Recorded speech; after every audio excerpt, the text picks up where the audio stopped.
dile que te sientes, así podremos descansar. La calle está tan peligrosa, a la hora que suele llegar es que a partir de mis insomnios vos me empezaste a visitar. Y algo de alcohol hace milagros para sentir que estás acá, pero ¿por qué hablo yo solo y nunca te puedo escuchar?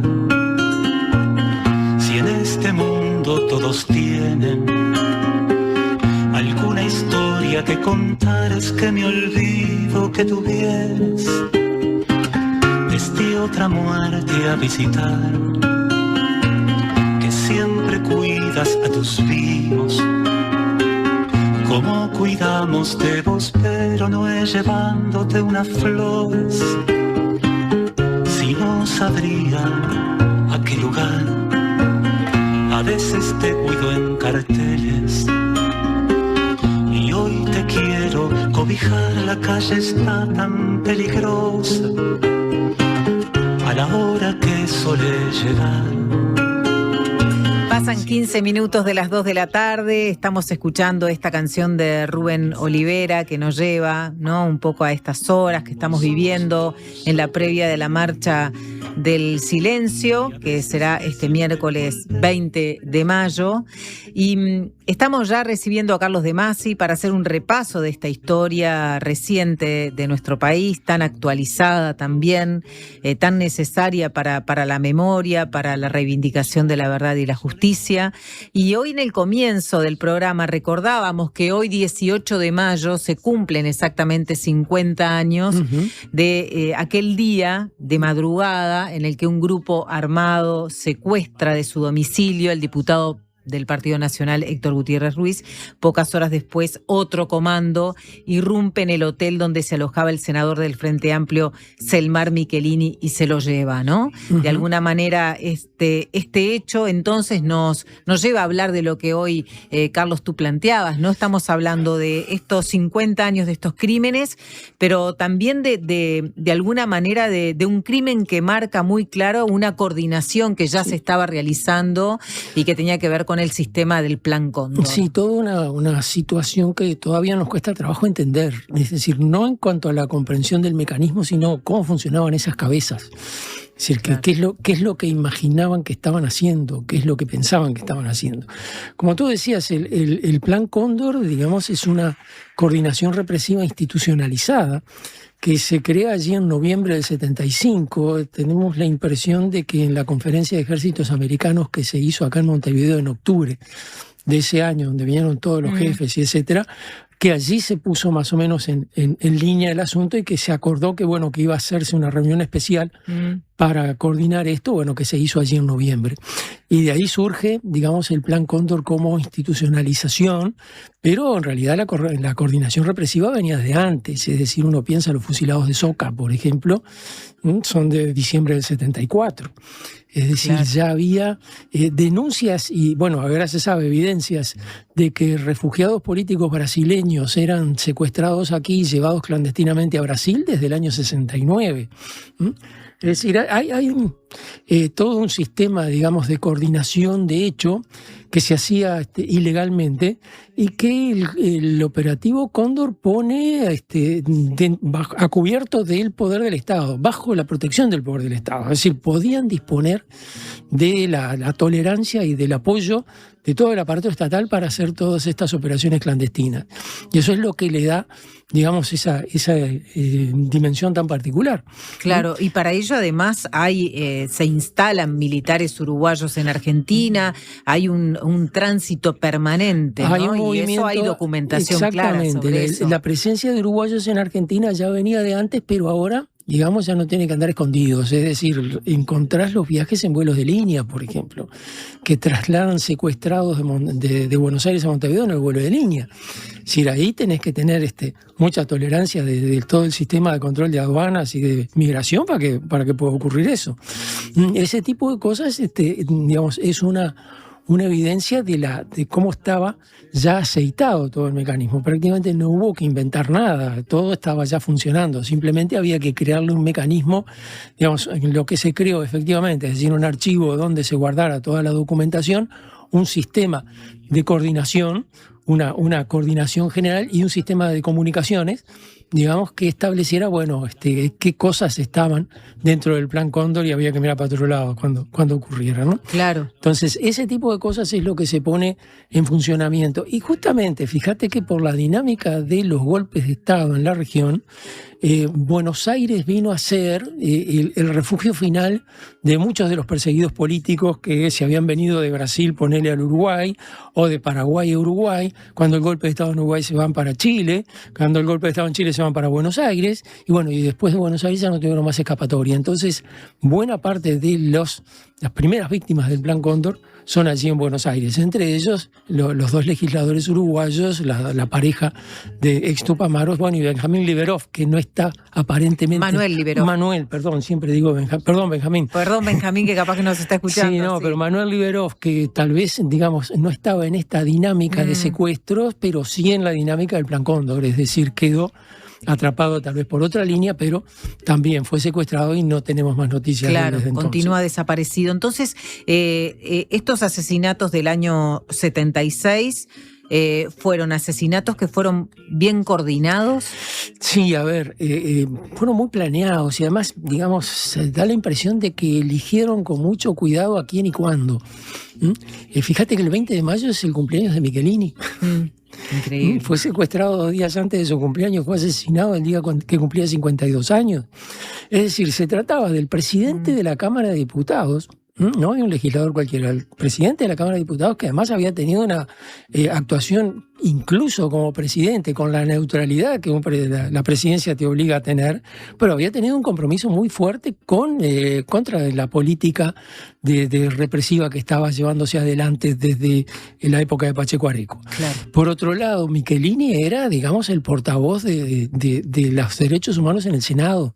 Y además, cosa que a mí me parece debe haber enojado mucho a los militares, Michelini tenía mucha información de la interna militar. Michelini fue el que reveló públicamente el hecho de que se había transado una tregua entre sectores militares y sectores de los Tupamaros en junio del año 72 y que el resultado de esa tregua era que habían habido negociaciones y etcétera, cosa que ahora está más que documentada, pero que en aquella época, si Michelini no lo hubiera dicho en el Senado, como si Michelini no hubiera dicho en el Senado las denuncias que hacía por torturas, no se hubieran conocido porque la prensa estaba muy controlada y lo único que la prensa podía publicar eran los comunicados de las fuerzas conjuntas.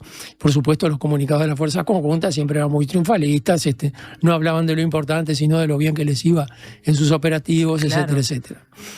Y entonces, en este 20 de mayo, entonces, que ocurren estos crímenes, hay algunas historias también que hablan de cómo de manera casi fortuita se salvan otros personajes muy relevantes de esa historia, como Juan Raúl Ferreira. Exactamente, ¿no? Juan Raúl Ferreira ha contado mucho, porque también debe ser de esas impresiones que te dejan la vida marcada para siempre, ¿no? De que estuvo hablando con Gutiérrez Ruiz, según decía Juan Raúl Ferreira en alguna entrevista, Juan Raúl se venía a Montevideo. Y entonces, bueno, se entrevistó, conversó, mirá, me voy para Montevideo si precisas algo, etcétera. Entonces se reunió con Gutiérrez Ruiz y Gutiérrez Ruiz, lleno de optimismo, le dijo, sí, no, anda tranquilo, dentro de poco vamos todos, esto no va a durar mucho, etcétera, etcétera. Después habló con Michelini, por lo mismo, me voy para Montevideo, mirá que... Michelini dijo, pero estás loco, andate, agarrá a tu padre y llévatelo de acá que lo van a matar en cualquier momento, borrate, no te quedes ni un minuto más. Y pocos días después, digamos, pocas horas después, viene, lo llama Marcos Gutiérrez para decirle que habían secuestrado al padre, van a la casa de Michelini y están toda la policía allí rodeando el hotel. Y como Ferreira Aldunate no vivía en Buenos Aires, probablemente allí ahí estuvo la grieta por la que Ferreira pudo escaparse, probablemente, ¿no? Nunca sabemos, digamos, si al final alguien que no resultó víctima de la operativa estaba previsto que lo fueran a secuestrar o si no estaba. Pero en concreto, todo parecía indicar que sí. Además, fíjate que son dos legisladores, todavía están digamos, en vigencia y que tienen vínculos fuertes con las redes internacionales de derechos humanos. Son los que inician el contacto con las redes internacionales de derechos humanos. Es decir, Michelini fue a Roma, habló lo que por entonces todavía se llamaba el Tribunal Russell, después se llamaba Tribunal de los Pueblos, pero allí planteó el caso uruguayo en clave de derechos humanos, y lo mismo hizo Gutiérrez Ruiz en Luxemburgo con el Parlamento Europeo. Es decir, puso al caso Uruguay en las redes, bajo la mirada de las redes de derechos humanos, y poco después ellos dos son secuestrados y asesinados. Cuando se produce el secuestro de Michelini, hay una movilización enorme de Amnistía Internacional, con el cual ya Michelini había establecido lazos bastante fuertes. Entonces, Amnistía Internacional pone, digamos, moviliza todo el lobby que habitualmente hacen estas organizaciones, legisladores norteamericanos que le reclaman al gobierno de Estados Unidos que digamos, se mueva para conseguir la liberación con vida de estos legisladores secuestrados, y después, digamos, mantener siempre el caso en agenda, decir, bueno, fueron asesinados estos legisladores, fueron asesinados una pareja que no tenía nada que ver con el asunto de ningún vínculo, que ni con Michelini ni con Gutiérrez Ruiz, que fuera relevante. Rosario Barredo y William Whitelaw. Y entonces ahí ese caso, digamos, se transformó en un caso emblemático de los crímenes de las dictaduras de la seguridad nacional. Claro, ¿y por qué entonces son asesinados Rosario Barredo y William Whitelaw? Bueno, porque allí aparentemente hay una especie de jugada, digamos, bastante torpe, pero una jugada con perdón de la palabra, de la inteligencia militar, que trató de hacer pasar lo siguiente. Es decir, Rosario Barredo y sobre todo William Whitelaw era importante dentro del MLN, había sido importante dentro del MLN después del año 72, después de la derrota y etcétera, donde se había recompuesto. Whitelaw era el contacto del MLN con Allende, por ejemplo. Después, en Buenos Aires, en las reuniones y etcétera, bueno, hubo una especie de debate interno del MLN, qué nos pasó, etcétera, etcétera, y William Whitelaw era de los que defendía la idea de, bueno, ya esa etapa terminó.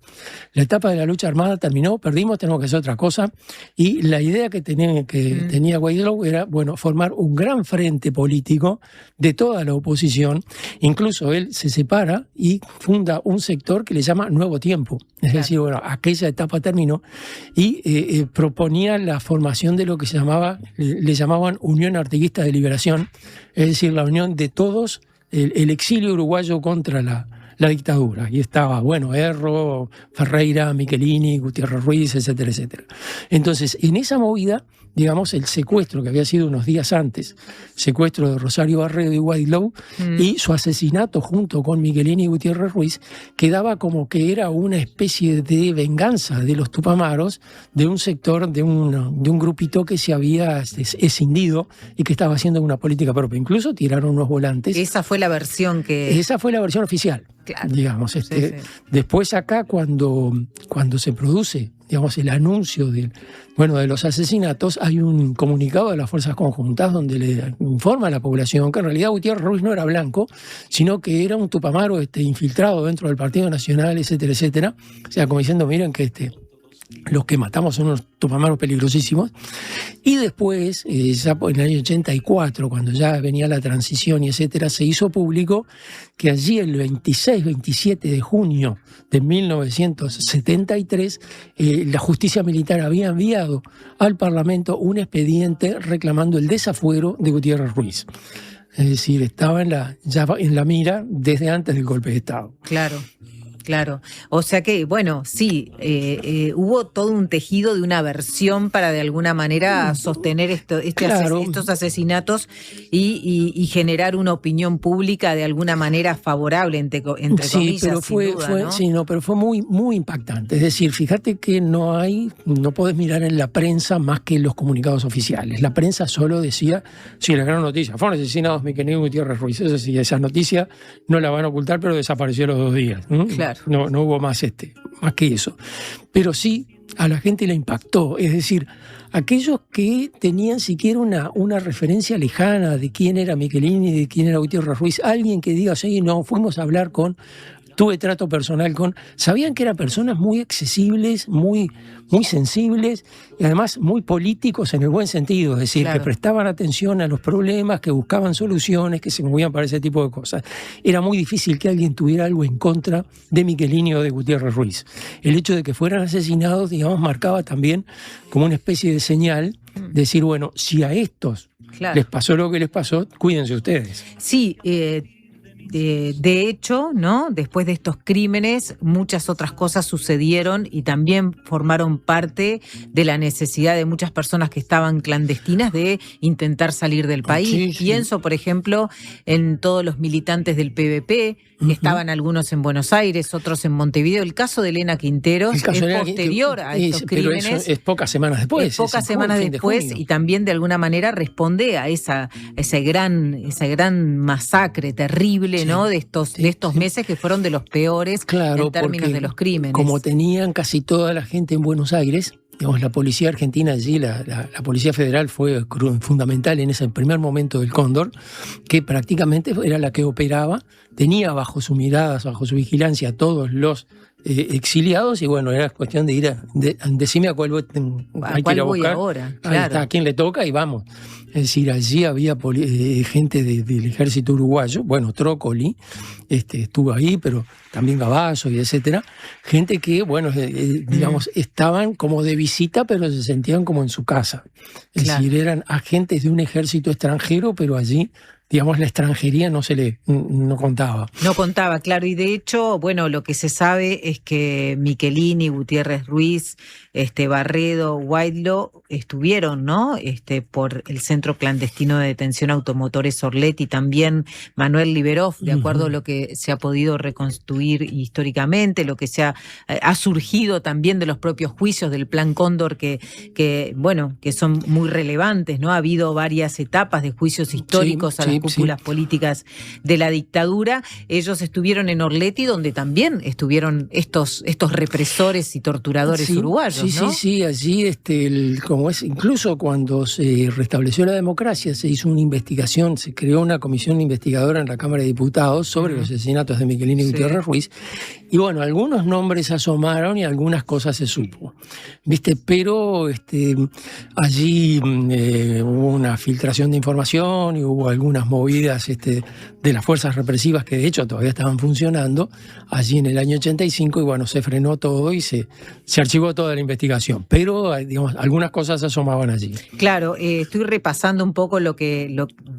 los juicios, ¿no? Y las condenas que se pudieron concretar en noviembre de 2006 bajo la conducción del juez Roberto Timbal. El caso logra sortear la ley de caducidad, ¿no?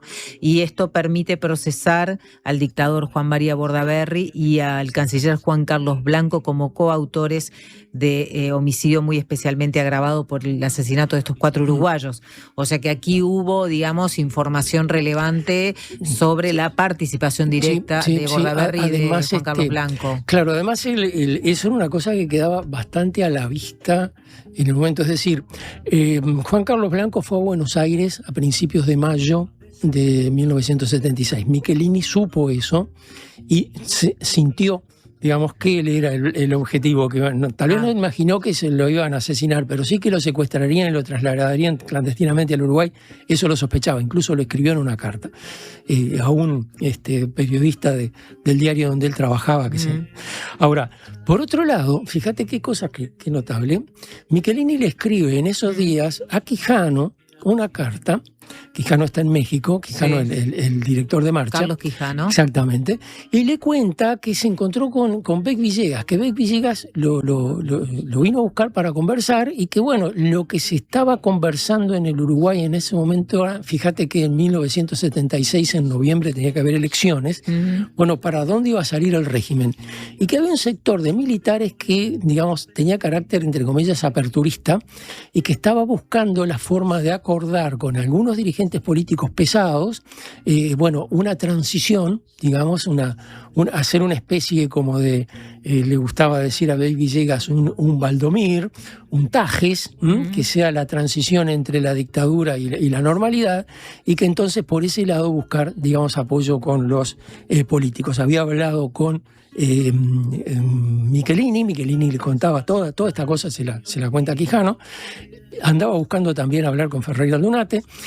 Después, ya después, cuando vuelve la democracia y esta comisión lo cita a Beck Villegas, bueno, para ver qué es lo que estaba, cómo esa entrevista con Michelini, sí. Beck Villegas dice, no, con Michelini me encontré de casualidad, yo el que estaba buscando era Ferreira Aldunate, pero justo lo encontré a Michelini y nos pusimos a conversar. Cosa que cualquiera que estaba en Buenos Aires, el tiempo que sea, puede plantearse la siguiente pregunta: ¿cuántas veces me crucé casualmente con un uruguayo en Buenos Aires? Que yo conociera, además, que justo era Michelini. Eso de que lo encontré de casualidad era raro. Pero, y esto volvió a pasar después en la dictadura, el asesinato de Michelini y Gutiérrez Ruiz, a la vez que representa un asesinato emblemático en la medida en que sirve como advertencia al público en general, también es un aviso para los aperturistas, entre comillas. La posibilidad de hacer algún acuerdo con los políticos queda absolutamente anulada, salvo que los aperturistas, y mirá, cuando hablo de aperturistas, ¿de quién estoy hablando? Del Goyo Álvarez, que era el aperturista en 1976. Claro. Si él quería acercarse a los políticos, entonces tenía que denunciar que todo esto fue una jugada militar, y entonces rompería con su propio grupo, quedaría excluido o muy mal visto dentro de la estructura militar. Digamos, 2 veces le pasó a Álvarez esto de que él estaba pensando una salida operando, y con asesinatos lo frenaron. El caso de Cecilia Fontana de Heber es también similar a este. Pero eso nos lleva por otro lado. Claro. Porque, digamos, eso. El año 76. ¿Porque en qué año fue lo de Cecilia Fontana? Y fue en el 78. 78. Y era cuando Gregorio Álvarez era comandante en jefe y se estaba negociando aparentemente con sectores blancos y colorados proclives al gobierno, destituir a Aparicio Méndez e instalar un triunvirato donde él sería primer cónsul, digamos, y los otros 2 más o menos. Y esa operación, digamos, quedó anulada con el tema del vino envenenado. Pero fíjate que debió tener tanta importancia que Gregorio Álvarez, comandante en jefe del ejército, tuvo que emitir un comunicado público desmintiendo que eso fuera real. Claro. Que no había ninguna intención. Que no había intención. Y para cerrar un poco este capítulo, ¿no? Y nos vamos a ir a una pausa y a la vuelta vamos a hablar un poco también de la historia de la Marcha del Silencio, si te parece, Carlos. ¿Cómo no? La salida de Bordaberry, ¿cuándo es? ¿No? Porque eso también es como muy importante en cuanto al quiebre de la dictadura y del régimen. Eso está ocurriendo ahí. Fíjate que el día que entierran a Gutiérrez Ruiz, sí, hay un incidente en el cementerio. Fue mucha gente, fue la policía a caballo, la republicana, para controlarlos, y cuando llegó el momento que estaba el ataúd ahí, alguien puso una bandera uruguaya, o un policía la retiró, se armó lío. Mario Heber anduvo allí a los empujones con la policía, le cayeron con el caballo. La viuda Matilde Rodríguez decía que Mario Heber era así una persona de un coraje fuera de serie, porque había estado enfrentándose prácticamente con toda la represión allí. Y Bordaberry emite una nota felicitándole al ministro del Interior por ese policía que sacó la bandera de arriba del ataúd. Que eso mostraba, y digamos, hay una respuesta, le dice, sí, se trata del comisario fulano de tal, felicítelo en nombre del Poder Ejecutivo, que eso. Y mientras está negociando con los militares, intercambiando conversaciones y mandando memorándum, y en ningún memorándum aparece en ningún momento ninguna referencia a esto. Bordaberry dice que él no puede permanecer si los militares no deciden, no toman medidas directas para enfrentar al marxismo, y no le importa nada que hayan sido asesinados personas de su conocimiento en violación de los derechos humanos. Eso no es cuestión para dejar la presidencia. Era cuestión de dejar la presidencia si no eran suficientemente duros con el marxismo. Como si matara algo para que fueran duros con el marxismo. Pedía más. Que él quedaba le parecía como incompleto. Como incompleto. Si no son, si no son más duros aún, yo me voy a ir. Juan María, por favor, ¿y tu formación religiosa dónde quedó? Qué terrible. ¿Y eso entonces, cuándo es que se va finalmente? Entonces, y el 12 de junio. El 12 de junio. Claro, fíjate, nada. Es decir, nada. ahí 15 está, días después. En un bombardeo de memorándums. Bordaberry insiste en que, que no hay caso, que no hay acuerdo posible si los militares no aceptan lo que él está proponiendo, que es declarar que el marxismo es el enemigo del pueblo y del Estado y qué sé yo, hasta que persigue que él está dispuesto a irse, pero piensa que se va a ir el 1 de marzo y olfatea que lo van a echar antes. Entonces, como no tiene, digamos, le parece mal que lo echen antes, envía un último memorándum muy conciliador. Siendo bueno, en realidad las diferencias en un memorándum dice las posiciones del presidente y de las Fuerzas Armadas son inconciliables.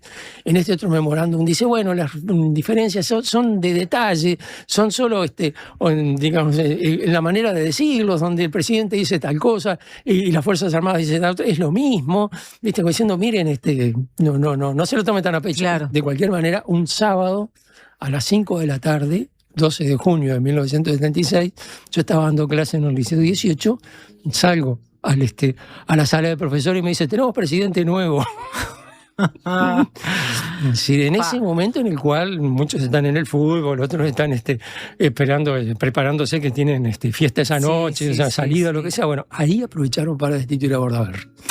Carlos de Masi, hacemos la pausa, a la vuelta vamos a hablar de la Marcha del Silencio, entonces que se cumplen 30 años también, ¿no? 30 marchas. Ahí está, 30 marchas, viendo también un poco el contexto en el que esta marcha comenzó a gestarse. Hacemos una pequeña pausa y enseguida venimos.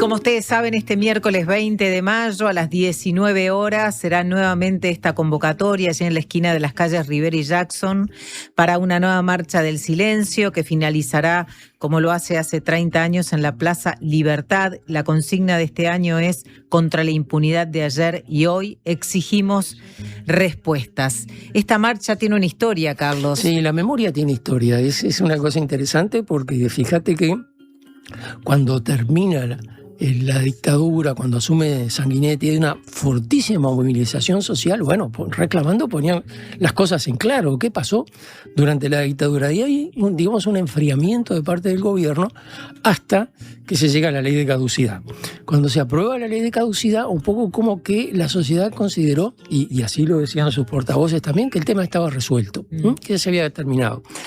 Hay una cosa, hay una sincronía extraña, porque acá, a continuación de la ley de caducidad, el tema entra como en silencio, desaparece de la vista, y en Buenos Aires también, y en la Argentina no hubo ley de caducidad, al contrario. Claro. Hubo los procesos, hubo juicios, pero sí. fueron amnistiados los comandantes, fueron amnistiados todos los que habían sido procesados por los juicios en el año 85 y 86, y entonces, claro, digamos, como que el tema desapareció de la agenda, en todos lados, no había nada. Hasta que el general Balsa dice, hay un ruido de alguien que está procesado en España y que está diciendo cosas, un cilingo, un militar argentino, que decía que había tirado cuerpos con vida al mar en vuelos que hacía un libro, Los vuelos de la muerte, que le puso nombre a la operación. Y bueno, el general Balsa, comandante en jefe del ejército argentino, sale públicamente y dice, sí, fue una bestialidad, pedimos disculpas, etcétera, etcétera. Lo cual como que, digamos, revivió un poco el tema. En la Argentina, acá estaba completamente dormido. Y bueno, digamos, de parte en principio de la familia Michelini, digamos, con la gente, los parientes de Gutiérrez Ruiz, allí empezaron a mover el asunto, y bueno, a reclamar algo, que el tema se mueva. Te digo que el tema parecía de piedra, no se movía con nada. Claro, la opinión pública en particular, porque había familiares que estaban buscando respuestas, pero que eran cuestiones que no se trascendían. De hecho, tengo el libro acá, Secuestro en la Embajada, del caso de la maestra Elena Quinteros. Tota Quinteros estuvo buscando desde los 80 y reclamó al gobierno de Sanguinetti conocer información, y bueno, se le fue negada, ¿no? O sea, lo que digo es que había quienes buscaban, pero todo de manera callada, ¿no? Claro, pero quedan como aislados. Es decir, fíjate que prácticamente cualquier gesto, cualquier movimiento que hacía madres y familiares no tenía eco. Bueno, nos pasaba a nosotros también en la facultad, en un centro que justamente investigaba los temas de la dictadura y etcétera. Hacíamos una algún evento, alguna cosa vamos a contar de lo que estamos investigando y que otros nos cuenten otra. Viva siempre las mismas personas. Prácticamente podías pasar lista, ¿qué le pasó a fulano que hoy no vino? Porque, digamos, cada vez que había una instancia de esa era más o menos lo mismo. Claro. Ahora, digamos, había una especie de contracorriente no visible que empezó a promover, la realización de un evento, una marcha, conmemorando los asesinatos de Michelini y Gutiérrez Ruiz, pero en buena medida también poniendo el tema de nuevo en la agenda. Entonces, allí se planeó una primera marcha que en realidad no se sabía muy bien cómo iba a salir. Y había mucha dificultad. Estamos hablando de hace 30 años. De hace entonces. 30 años. Esto fue después de haber perdido además el plebiscito por la ley de caducidad. Sí, esto fue después de la ley de caducidad y cuando se consideraba, digamos, el artículo 4 de la ley de caducidad estaba prácticamente olvidado. Sí, claro. El compromiso del Poder Ejecutivo de investigar el destino de los desaparecidos había quedado en simplemente en una nota del fiscal militar que decía no hay rastros de este episodio en los archivos militares. Chao, ¿no? Se terminó. Chao, hasta ahí llegamos. Entonces, eso, digamos, ponía un poco en tela de juicio qué iba a pasar con la marcha. No se sabía qué iba a pasar con la marcha. Es cierto que había mucha gente, seguramente, que se sentía muy desconforme con el giro que había tomado el tema, pero no se sabía cuántas eran, es decir, cada uno estaba aislado en su propio caparazón, ¿no? A mí me pasaba una cosa interesante, yo todavía daba clases en secundaria, y entonces, salía el tema de la dictadura en las clases. Bueno, yo planteaba un poco lo básico, decía, ¿y ustedes cómo ven este tema? No, estaban discutiéndolo, qué sé cuánto. Y cuando le decía, pero el tema, ¿interesa hoy a la gente? No le interesa a nadie. Bueno, pero ustedes se cuelgan.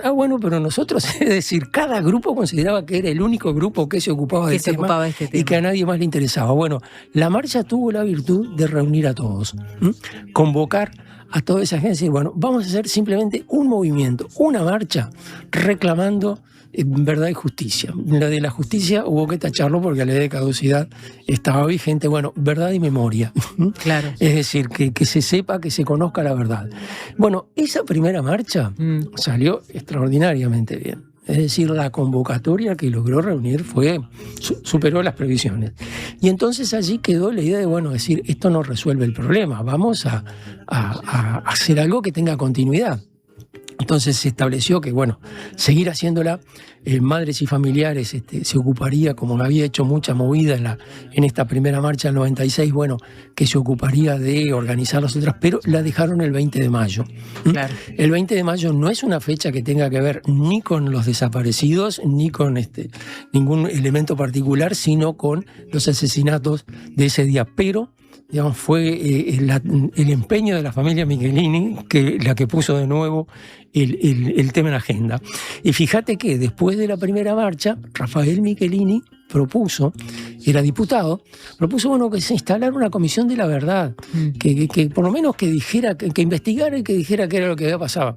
Fue considerado en principio desde la prensa como una especie de enemigo de la democracia. Claro. El tema ya fue laudado, chao, no embromes más.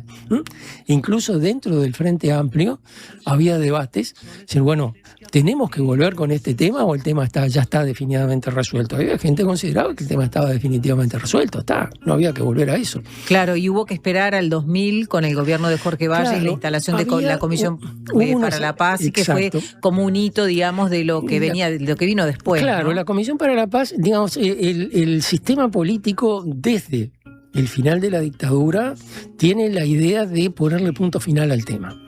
Y el problema es que no le vas a poner punto final al tema si no contestás las preguntas que están pendientes. Claro. No va a ser así que de repente decís, tenés razón, me olvidé. Sino que allí hay todo un trabajo que está pendiente. La ley de caducidad fue una pretensión de ponerlo, por darle final al tema. El referéndum es notable porque, digamos, cada vez que ocurre un episodio de esto, se le pone punto final y el punto final nunca es final. Nunca llega, nunca es. Todo el episodio de Macarena Gelman, la búsqueda de Gelman, la actitud que asumió Sanguinetti negacionista que asumió Sanguinetti frente a ese episodio, la aparición de Macarena Gelman después ya en la presidencia de Jorge Valle, etcétera, bueno, dejó el tema arriba de la mesa. Hay desaparecidos y además hay niños desaparecidos en Uruguay, algo que Sanguinetti siempre negó. Bueno, esta es la evidencia. Por lo tanto, Jorge Valle tiene que hacer algo al respecto y decide crear una comisión que le llama Comisión para la Paz. Es una comisión de la verdad, como hay en muchos lados. Claro. Comisión para la Paz. Y, digamos, consigue el apoyo de familiares, del PIT-CNT, de la iglesia, de los partidos políticos, etcétera, etcétera, y arma esa comisión.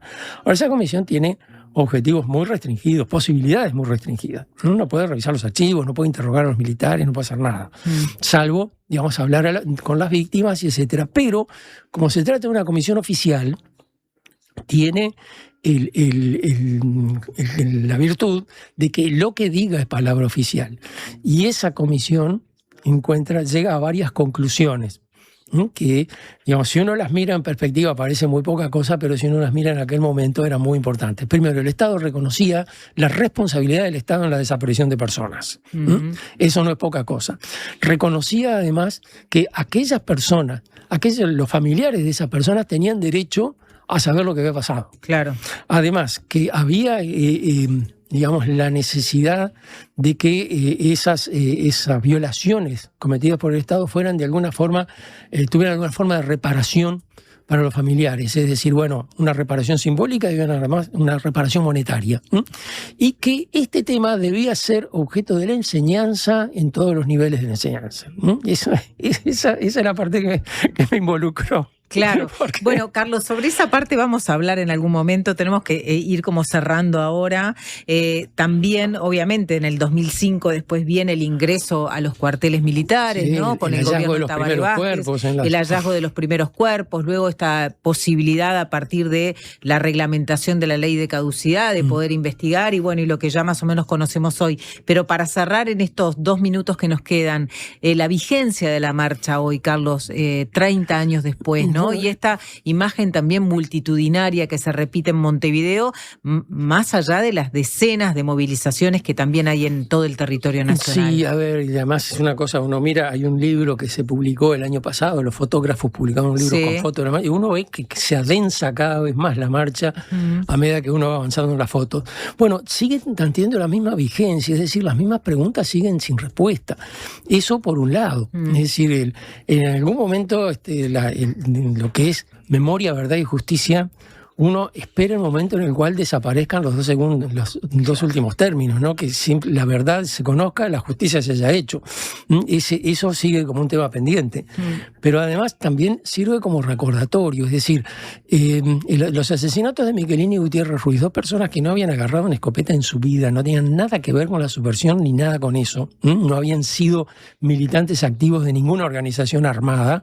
Ferreira Aldunate, un tipo que ni siquiera aceptaba comprometerse con un duelo como se usaba en aquella época porque le parecía un mamarracho, además no iba a andar peleando, no entendía la violencia con las armas. Bueno, esas personas fueron asesinadas y eso quiere decir, excluyo a Ferreira Aldunate, por supuesto, lo citaba como ejemplo de otra cosa. Entonces, eso quiere decir 2 cosas. Primero, que la dictadura no fue para enfrentar a los tupamaros, ni fue contra la subversión. La dictadura fue contra la población y para instalar un proyecto político. Y si no hubiera Tupamaros, igual hubiera habido dictadura, igual hubiéramos tenido terrorismo de Estado.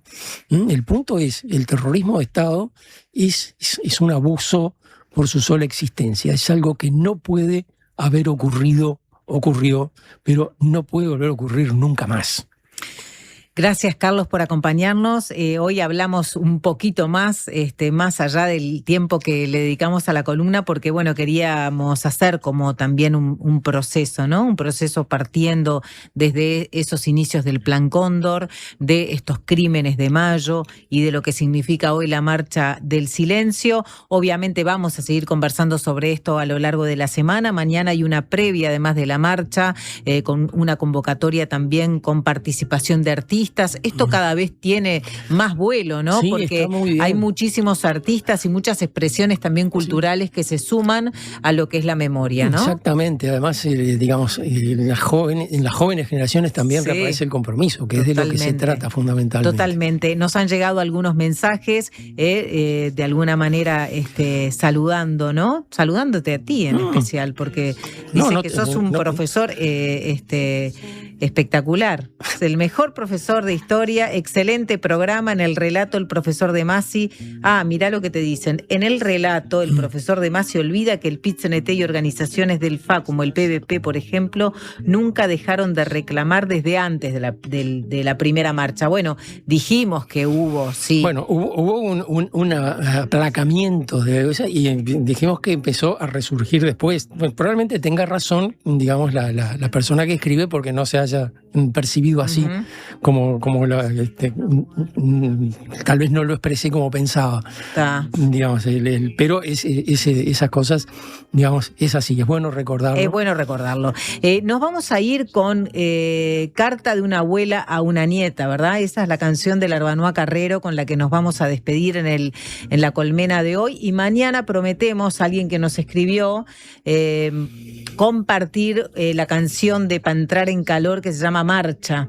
Mañana la vamos a compartir, pero hoy ya teníamos a Alejandro y a Matías Capek con esta selección de la carta de una abuela a una nieta. Muchas gracias, Carlos. Muchas gracias a ustedes por acompañarnos. Nos reencontramos mañana. Ya viene Paren el Mundo.